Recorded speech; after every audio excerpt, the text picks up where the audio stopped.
Ayan, so welcome back po dito si Denrico at Doy TV Sports at yun na nga po, no? Kapapasok lamang po na balita, isang matinding trade ang naganap na naman between San Miguel at ito pong Terrafima at ilang mga pa-shoutout. Yan pong ating pag-uusapan, mabilisan lamang po ito. Bago po yan, mag-subscribe na po kayo guys, no? Kung gusto nyo po ng mga balitang walang fake news, walang eksaherado, yun lamang po. Okay, so yun na nga po. Kanina, nagla-live po tayo, hindi natin ito na-intercept. Bagamat tayo po yung napadpad na sa ng PBA website nila. Pero yun na nga, naka-upload na rin, naka-update na rin. Ito pong trade nating babanggitin. Mukhang itong trade na ito ay nakalusot sa mga source ng mga malalaking channel dyan. Puro naman kasi fake news nilalabas. Puro mga eksaherado. Ito po ang tunay galing sa legit source. PBA at One Sport.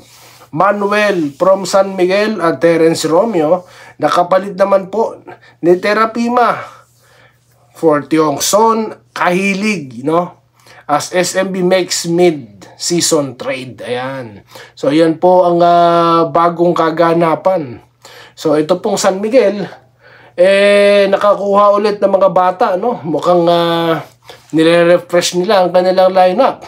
At this trade proves yung mga nagkakalat po ng mga fake news na ito raw pong si Terence Romeo ay iti-trade daw dito sa player po ng ng bossing na si Bearfield, Sabi ko nga kung ako ang owner din ng bossing, yan po imposible, Hindi ko naman po minamaliit si Terence, pero masyado po itong alanganin sa isang skilled na si Bearfield.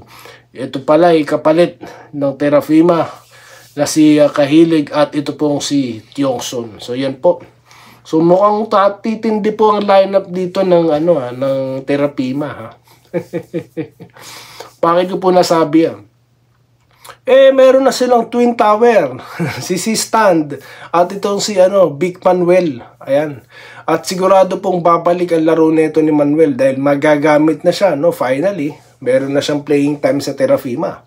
And of course, ang backcourt po, ni Terence Romeo at itong si Stanley Pringle. May mga asim pa po yan, mga kabarangay, Maganda pa rin po itong panoorin. Dahil itong mga player na ito, mga dekalibre pa rin naman. Nagkataon lamang na sila po'y naitago, sa aparador ng San Miguel. Pero ngayon, sila'y na-trade na rito sa Terrafima. Kaya maganda rin po ito, Sigurado, babatuhan na naman po ng matitinding tong San Miguel. Pero sa tingin ko po, fair trade po ito, Fair trade po ito. So, ang Terrafima po ngayon, they reminds me of former Tanduay team, na mayroong Noloxy noon, Bong Hawkins, Bonel Balingit. Naalala niyo po ba yun? Naalala niyo po ba yung lineup na yun, sir? Pero Big Manuel, solid pa rin po ito. At si Terence Romeo, nakita niyo naman po yung ginawa nito ni Terence Romeo against Ginebra, di ba? Dahil dito nakapanalo ang San Miguel. So hindi po malayong gawin niya ito, sa kanyang bagong kupunang Terrafima. At yan po ang ating update sa ngayon. At yan, kung makikita niyo po sa update din ng PBA, talaga pong kinonperma na po sa transaction. Yan po yung sinasabi ko, dyan po kayo mag-check kung legit po yan, sa PBA mismo. Yung transaction, na acquired, ito po, as of November 25, Monday, rights to Huami Tiongson and Andreas Kahilig. Yun, acquired na ng San Miguel in exchange nga po kay Big Manuel at Terence Romeo. So, mga solid veterans po ito versus sa mga bata, So, ano na naman kaya sasabihin, ng mga hater ng San Miguel? Kaya nyo, ipagtatanggol natin yan. Mag-aabogado rin tayo sa San Miguel. Pero para sa akin po, wala namang issue dyan. Dahil yan, pa rin po ito, si Terence Romeo pa rin naman to guys, TR po, po rin ito, So, ayun, shoutout na po tayo. Mabilisan para po kahit po kanina, napakarami nating na shoutout. Marami pong humabol, no? Katulad po ni Ma'am Minerva Jarba, no? Talagang malaking improvement ni Kai Sotto, pwedeng-pwede sa NBA. Why not? Di ba? Nalay po natin, di ba? Why not? Naniniwala pa po tayo dyan, no? Posible po yan. Lope Bocalo, sa tingin nyo, kukuha pa ba ng sentro ang Gin Kings ng big man? Kukuha pa po yan, no? Ito nga po, na-announce na itong trade, di ba? Na nakalampas ata sa mga source, ha? Nakalampas ata dun sa gwapong ano nangyari dyan? At hindi nyo ata yan na ni isa sa mga lumalabas dyan sa mga fake news vloggers, walang nagkatotoo. Etong totoo, mukhang hindi na ilusot to, ha? Kasi nga po ang mga legit trades, hindi po yan pinapasingaw para po hindi maantala yung transaction, no? Okay, Minerva Jarba ulit. Congratulations daw po sa Gilas, no, at sa coaching staff. Ayan, Crescencio Vidal, si Newsam ba o kunin na Hinebra? Hindi po. Fake news yan, sir. No, fake news yan. Kaya yung mga vloggers na yun, pasok kayo rito, patunayan nyo sa akin kung totoo yung mga sinasabi nyo, ha? Papayag ba naman ng Meralco? Siguro kung kapalit si Abarrientos at si Holt, papayag ako kung Meralco ako, no? Solid player po si Newsam. Nakita nyo naman ang laro niyan.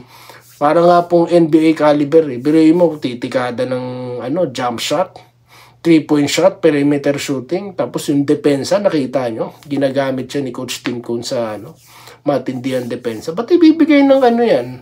Anong kala nyo sa Meralco? Terapima? Anong kala nyo sa Meralco? Northport? Di ba? Or Phoenix? Oh, nako. Pero yun na nga po, ang nangyaring trade ngayon, mukhang para sa akin, maganda pa rin po. Natuloy naman si di ba? Sino na po ba ang bagong coach ng Terapima? Mukhang maganda pong hawakan itong team na to. Di po ba? So, yan po, yung ilan sa ating mga pa-shoutout dito sa ating kalu-launch lang na content kanina, guys. Ano po yun? Live po yun, no? Dahil nga po nagkaroon tayo ng matindihang live kanina at yun na nga, marami po tayo nasagot doon ng mga tanong. Ayan, base lamang po yun, of course, sa pagbasa po natin ng mga kaganapan.